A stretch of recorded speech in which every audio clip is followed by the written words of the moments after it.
Hello, welcome back. Survival Saturday with Johnny Tiger. The date is March 8th, 2025. One of the common problems with throwing an uppercut is that it's very short range. Uppercut, as those of you who tried it before, you would know that this is a very short range attack.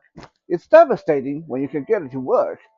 But if you're in jabbing distance or kicking distance, like from here, way back here, then you need to work your way in to get that uppercut in.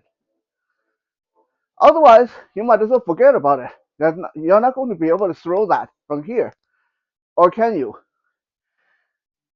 Well, you actually can. And today I'm going to show you two modifications that will allow you to throw that long range uppercut. I don't necessarily recommend throwing a long range uppercut because when you're out here at a mid distance, long distance, there's so many other things for you to do. So I'm not quite sure why you would feel inclined to throw that uppercut. But it's always good to learn all kind of entries, all kind of angles to throw a certain kind of attack. Because hey, you never know. Maybe your opponent will not expect that. Maybe your opponent will not think that you can nail them with an uppercut from this distance, right? And no, I'm not talking about like Street Fighter or like in Tekken where you can crouch down and jump in like that. Okay? That looks cool in video game. In real life, you're going to get your butt kicked when you do that. So, number one, how to get that long range uppercut in. We'll start like a regular uppercut, which means we squat down, we flex our knees, so we drop our center a little bit. Our hand, the punching hand, comes down to mid chest, just like a regular uppercut. And here is when things are going to get different. Because rather than springing up and bring the fist up like a regular uppercut, which I'm going to miss. Yeah, I'm not going to hit them from here. Now, some people may say, well, what if you don't bend your arm as much? What if you straighten your arm like that? Well, if you ever hit a pad like that, you will know that if you keep your arm like this and you go uppercut, you hurt the heck out of your elbow joint. You're going to hyperextend the hell out of yourself, right? So, we start like a regular uppercut.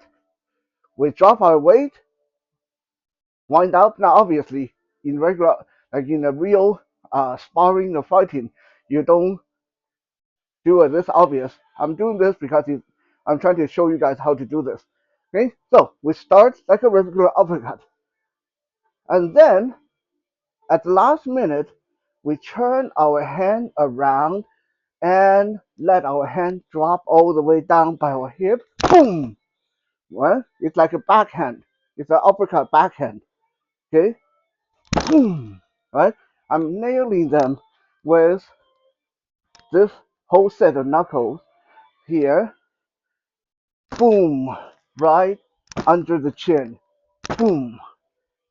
And this is more of a whipping motion. You whip your knuckle into the bottom of the chin. Now, this is nowhere as powerful as a regular uppercut. Because when you do a regular uppercut, you got your leg, and you got your core, and you got your shoulder, everything behind it. This one, however, is more like a whipping boom right into the bottom of the jaw. Will it knock them out? Probably not. But will it hurt a lot? Yes. It will, especially if you get it dead on, it will stun them enough for you to get other punishing moves in there. Now the downside of this one is since you're whipping your hand up here towards the jaw, if the angle was a little bit off, okay, if put this dummy up to the side, if their angle was a little bit off, if they lean forward too much, when you go do this, you will whip your knuckle right into their teeth. Okay. Now, if you have gloves on, that's not bad. You'll still hurt the hell out of them. But in the street fight, you will damage yourself way more than you will damage them. Okay, you will basically drive your knuckle right into their canine, their front upper teeth, and all that stuff. Okay, you will get busted. Your hand will get busted up really, really bad. So that's something to keep in mind.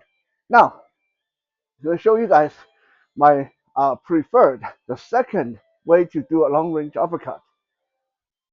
Again, in this case, I'm out here at mid distance, at jab range. I wind up like this, like I'm going to perform an uppercut. But rather than a regular uppercut, I'm going to come up while my hand rotates.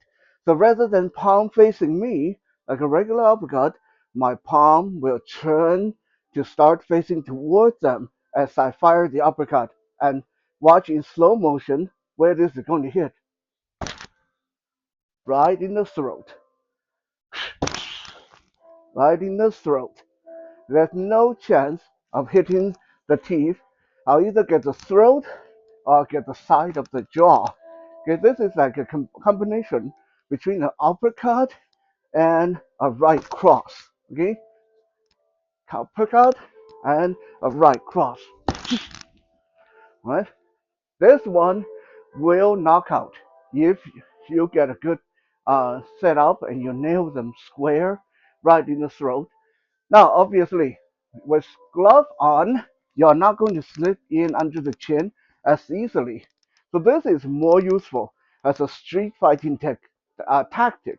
As a competition or in sparring, when you have gloves on, most likely you will hit them on the side of the neck or the side of the face.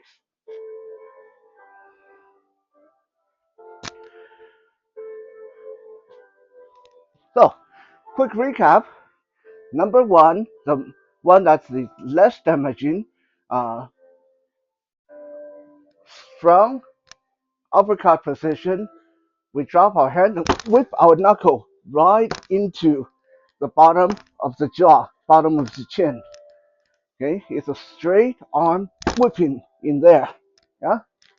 Number two, the second one, we drop our center, go into regular uppercut, but as we come up, we tilt our elbow out a little bit and turn our hand. So our hand fire in an upward and forward trajectory right into the throat.